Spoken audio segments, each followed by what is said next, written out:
pourquoi Vladimir Poutine déteste Emmanuel Macron. Pour le découvrir, regarde ça.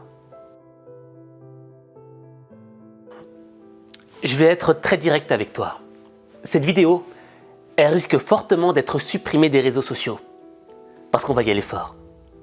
Alors profites-en avant qu'elle ne soit définitivement effacée des réseaux sociaux. Tout d'abord, j'aimerais te parler de cette histoire de la table qui séparait Vladimir Poutine et Emmanuel Macron. What's up? How are you? Fine, just fine. How are you? Do you have a good trip? Very good. Je m'étais toujours posé la question, mais pourquoi cette table immense entre ces deux hommes? Eh bien, la réponse, tu vas la voir à la fin de cette vidéo. Mais revenons sur le sujet Emmanuel Macron. Il y a quelques jours de cela, il avait annoncé ceci. Jamais Emmanuel Macron n'avait prononcé une phrase aussi menaçante envers la Russie. Hier soir, le chef de l'État évoque pour la première fois la possibilité d'envoyer des troupes au sol en Ukraine. Il n'y a pas de consensus aujourd'hui pour envoyer de manière officielle, assumée et endossée des troupes au sol, mais en dynamique, rien ne doit être exclu. Nous ferons tout ce qu'il faut pour que la Russie ne puisse pas gagner cette guerre. Cet homme a du courage. Déjà, en annonçant que tu pourrais déployer des troupes au sol en Ukraine, c'est un petit peu la ligne rouge qui est franchie. C'est une déclaration de guerre. Et là, ce serait la déclaration de la Troisième Guerre mondiale. Et dans un même temps, là où je peux souligner le courage du président, c'est que le Premier ministre néerlandais a dit « On n'a absolument pas évoqué ce sujet-là ». À la sortie de cette conférence, cette position était loin de faire consensus auprès des autres dirigeants européens. Pour le Premier ministre néerlandais, la question n'a même pas été abordée. Ça n'a pas été évoqué. Donc, cela signifie qu'Emmanuel Macron a pris cette décision de par lui-même, sans même se concerter avec tous les autres chefs d'État européens ou américains. Mais, en interne, cette décision a fait des remous dans l'opposition. Vous n'avez pas assumé. Mais maintenant, le gouvernement polonais est prêt à vous prendre au mot. Qu'allez-vous faire? La dissuasion doit servir à protéger les intérêts vitaux de la France. La France n'a jamais cru à un parapluie nucléaire. Et la semaine dernière, un accord de défense a été signé avec l'Ukraine, une nation en guerre. C'est inédit. Quand le Parlement pourra-t-il ratifier cet accord? Vous ne cessez de parler de réarmement à toutes les sauces. Cette rhétorique prépare la guerre. En affirmant que l'envoi de troupes au sol n'était pas exclu, Emmanuel Macron a franchi une étape supplémentaire vers la cobelligérance, faisant planer un risque existentiel sur 70 millions de Français, et plus particulièrement sur nos forces armées déjà déployées à l'est de l'Europe. Les réactions internationales qui se multiplient démontrent que cette inquiétude se diffuse en Europe et dans le monde Madame Le entier. Pen, vous défendiez une alliance militaire avec la Russie. Pas il y a 10 ans, pas il y a 5 ans, il y a seulement 2 ans, c'était dans votre programme pour l'élection présidentielle. Si vous aviez été élu en 2022, Madame Le Pen, on ne serait pas en train de fournir des armes aux Ukrainiens pour se défendre, on serait en train de fournir des armes à la Russie pour écraser les Ukrainiens. Vous m'interrogez sur une hypothèse de soldats français ou européens sur le sol ukrainien. Mais je vais vous le dire, Madame Le Pen, quand on lit les enquêtes qui sont réalisées, encore celle du Washington Post le 30 décembre dernier, il y a lieu de se demander si les troupes de Vladimir Poutine ne sont pas déjà dans notre pays. Je parle de vous et de vos troupes, Madame Le Pen. La réaction du jeune Premier ministre m'étonne. Elle m'étonne à la même hauteur que les propos du président Emmanuel Macron. Des propos qui sont lourds de sens. Mais lorsque l'on voit leur réaction, on sent une certaine légèreté, comme si la guerre n'était pas quelque chose d'extrêmement dangereux pour la population. Et en réalité, tu prends conscience que ces gars-là, au fait, ils y connaissent rien à la guerre. La guerre, c'est faire face au réel. Je veux dire, moi j'ai simplement vu des images de ce qui se passe en RDC, République démocratique du Congo. J'ai vu des images de ce qui se passe à Gaza. Rien que ce que j'ai vu m'a retourné le cœur. Et je te dis pas la réaction de mes amis qui ont vécu la guerre dans leur chair. Quand ils en parlent, ils n'ont même pas envie d'en parler, tellement que ça les a traumatisés. Et donc, là se pose la question, comment des hommes tels que Macron et Attal peuvent se permettre de parler d'une telle légèreté d'un événement qui pourrait créer le désordre mondial?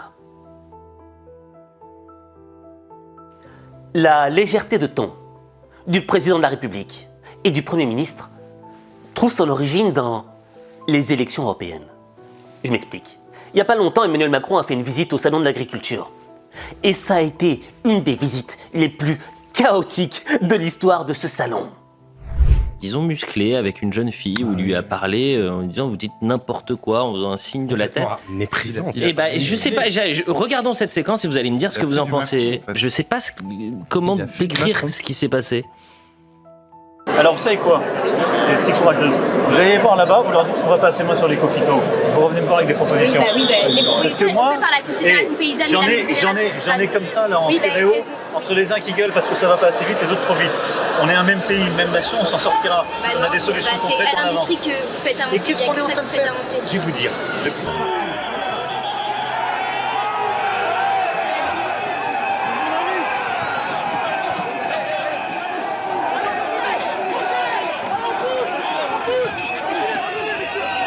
Merci. À droite, vous avez donc, c'est à la même heure.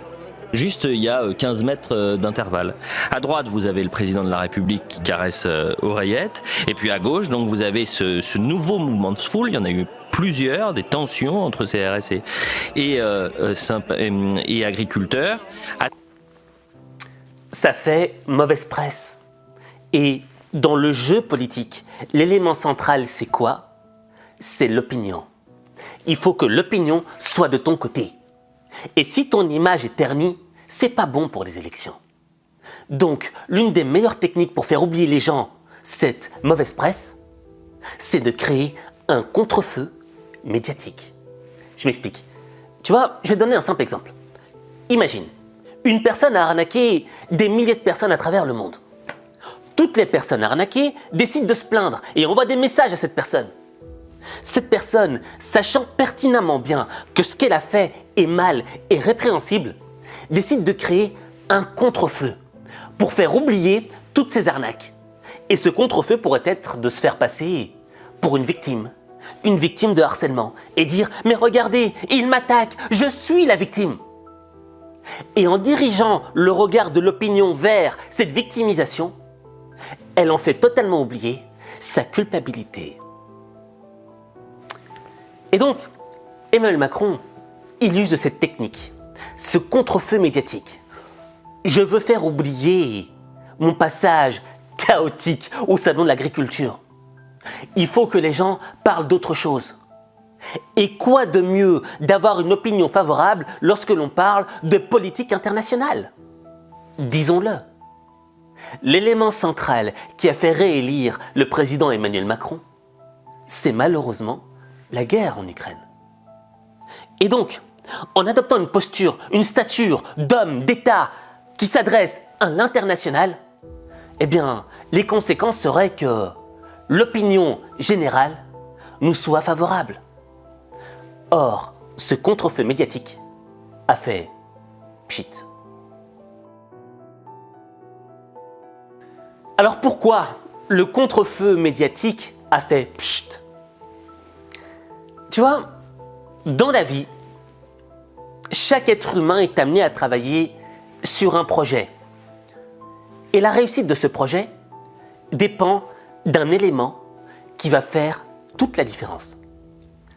Tu vois, on a tous un ego, d'accord? Mais lorsque l'on met son ego au service du projet, on a de fortes chances que cela réussisse. Je prends pour exemple Steve Jobs.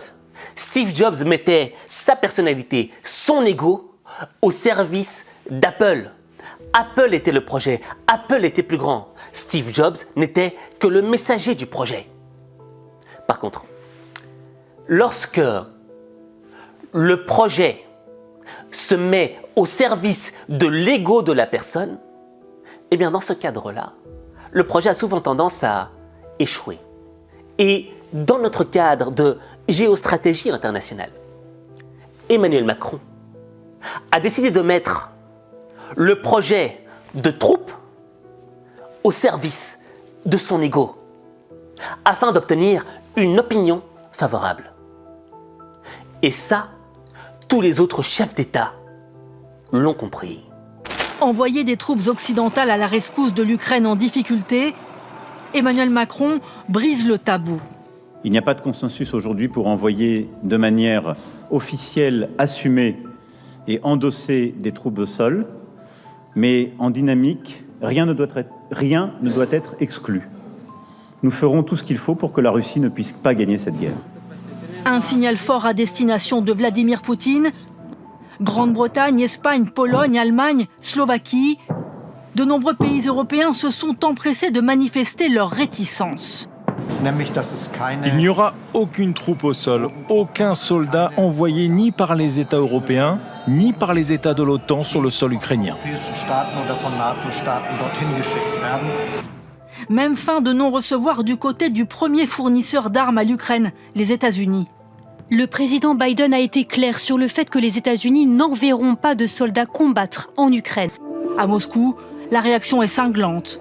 Toute intervention au sol en Ukraine ne serait pas dans l'intérêt des Occidentaux, selon le Kremlin. Voici la raison pour laquelle le contre-feu a fait pchit. Parce que les autres chefs d'État n'étaient pas dupes. Au départ, c'était une humiliation nationale au Salon de l'Agriculture.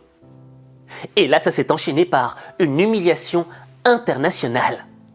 Tous les chefs d'État qui étaient impliqués indirectement dans cette guerre ont dit non.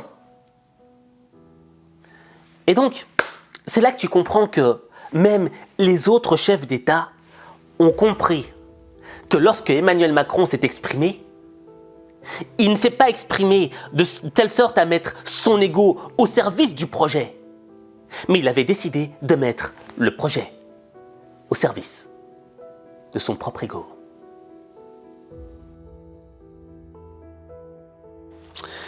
Venons-en à l'histoire de cette table. Macron à Moscou est à l'image de cette rencontre avec son homologue russe. Froide, dure, distante. Pas d'accueil officiel sur le perron du Kremlin, pas de poignée de main devant la presse, le ton est donné. Vladimir Poutine attend le président français à l'intérieur, dans l'une des salles de réception officielles, réservées aux hôtes de marque. Vladimir. Bonsoir. How are you? Fine, just fine. How are you? Do you have a good trip? Very good. Dans ce décor blanc typiquement soviétique, les deux chefs d'État restent à bonne distance, derrière une immense table en marbre blanc, aussi large que la défiance qui existe entre la Russie et les Occidentaux. La table du Kremlin de cette négociation marathon restera dans les annales. Poutine... Quand on comprend que c'est l'ego qui est le centre de gravité de cette histoire, et que cet ego veut se nourrir d'une opinion favorable du public afin de devenir une personnalité qui est aimée, tu comprends pourquoi Vladimir Poutine a créé une distance énorme entre les deux hommes. Parce que le genre de personne qui met le projet au service de son ego sont souvent des personnes inconstantes. Aujourd'hui, elles te disent une chose, demain, elles vont te dire le contraire. Aujourd'hui c'est bleu, demain ce sera rouge. Hier c'était vert, aujourd'hui ce sera jaune. Elles sont constamment inconstantes. Pourquoi elles sont inconstantes? Parce que comme elles cherchent les faveurs du public, comme elles cherchent à être au centre du jeu pour leur ego, elles sont prêtes à sacrifier leurs convictions pour leur propre personne. Et ça, Vladimir Poutine, il l'a compris. Et il y a certains comportements, certaines émotions qui peuvent être contagieuses. Raison pour laquelle il a créé cette distance. Car il sait qu'il est face à un homme qui est inconstant et qui est venu à la table pour son ego, pour l'opinion publique. Et en réalité, derrière ça, il y a une vraie leçon de vie.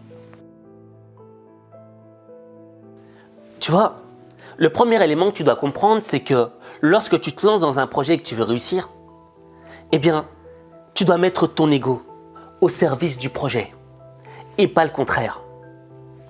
Et le deuxième élément, qui est le plus important, c'est que tu dois choisir des gens qui ne mettent pas le projet au service de leur ego. Pourquoi ? Tu dois créer une distance avec ce type de personnes. Car lorsqu'elles se rapprochent de toi et du projet, elles peuvent créer un déséquilibre dans l'atteinte de la réussite. Parce qu'elles sont inconstantes. Parce qu'aujourd'hui, elles te diront A et demain, elles te diront Z. Au fait, chaque jour, chaque événement dépend de leur propre ego et non pas de la réussite du projet. Et dans le fond, dans cette guerre malheureuse, parce que chaque guerre est malheureuse, quelle est la victoire ? Macron a dit « Il ne faut absolument pas que la Russie gagne cette guerre ». Nous ferons tout ce qu'il faut pour que la Russie ne puisse pas gagner cette guerre. Mais dans une guerre, aucun des deux belligérants ne gagne. Le seul moyen de remporter une guerre, c'est la paix. Et lorsqu'il y a une paix, ce sont les deux qui gagnent. Et donc, à travers cet événement géopolitique retentissant qui a malheureusement humilié la République française, je veux que tu comprennes un élément extrêmement important. Dans ta vie professionnelle, dans ta vie personnelle, tu dois exactement bien choisir les gens avec qui tu vas collaborer. Si tu collabores avec des gens qui ont un sur-ego et qui cherchent à ce que le projet soit à leur propre service, tu risques de gâcher du temps de ta vie, extrêmement précieux. Et l'autre élément, c'est quoi ? C'est que si tu veux réussir, il faut que tu t'investisses au service d'un projet qui te tient réellement à cœur. Et quand tu comprendras cela, eh bien tu transformeras ta vie. Mais ta vie, il n'y a que toi qui peux la transformer. Il n'y a que toi.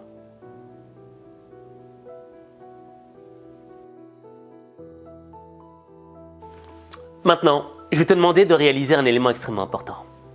Je veux que tu écrives en commentaire « Je suis gagnant ». Je répète, « Je suis gagnant ». Pourquoi je te le demande ? Tu vois, l'objet de cette vidéo n'est pas de détruire Emmanuel Macron. Emmanuel Macron, je le prends comme modèle, tu vois. Et souvent, les autres sont le miroir de nos propres imperfections. Moi-même, j'en ai plein. J'ai plein de défauts. Et je pourrais faire plein de vidéos sur tous mes défauts. Mais à travers cet épisode qu'on vient de voir là, on comprend que la défaite, c'est de mettre son ego au centre du jeu. Tandis que la victoire est synonyme d'investissement personnel au service de quelque chose qui nous dépasse. Et c'est là qu'on est gagnant. Raison pour laquelle je demande d'écrire en commentaire « Je suis gagnant ». Et j'aimerais également que tu me dises quelle est ton opinion par rapport aux propos d'Emmanuel Macron. Quelle est ton opinion par rapport aux guerres qui se passent dans le monde. J'ai hâte de te lire et on fera prochainement une nouvelle vidéo sur ce sujet si on n'a pas été exécuté par les réseaux sociaux.